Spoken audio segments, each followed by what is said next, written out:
ताको कुलारे आउ का साहाଯ୍य ना ग्लास साहाଯ୍य भलसे काटिया। चलंतु आमे आगे धोई देबा। पानी रखा जायछि ताको आमे बढ़िया से धोई देबा। गुटा धोई देबा। गुटा धोई देले रोसे कला भजा भजा लाको धोइया पड़िबो नै। पानी निकली देबा। तापर एबे आमे काटिबा स्टार्ट करिबा। कोबी को एमती काटले आ लास्ट को काटिबो पड़िबो नै। करू काटा कटा जिबो आ लास्ट को काटिबा नै। एते तेज देले तो चुन चुन हे जिवो। तापर आमे भजा पे रेडी करबा। पूरा चुन चुन हे जायछि। बेटा को आमे परि काटले शीघ्र हे जायथे। तो चुन चुन आ डबल काटिया पे हमको पड़िबो नै।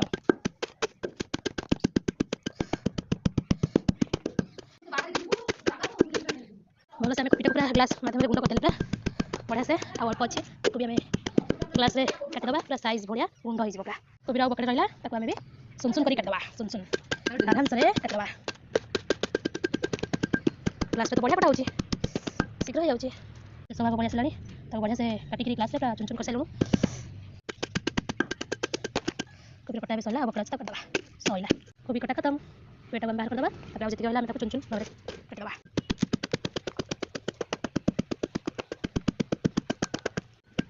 से कोबी कटा पूरा रेडी। पूरा चुन चुन हे गला। रोज संग माने वीडियो भल लागितले गोटे लाइक और सब्सक्राइब करिवे। भजा पे कोबी पूरा रेडी हे गला। पूरा चुन चुन हे गला। आपण माननकु मो कोबी कटा प्रोसेस केमिति लागिला।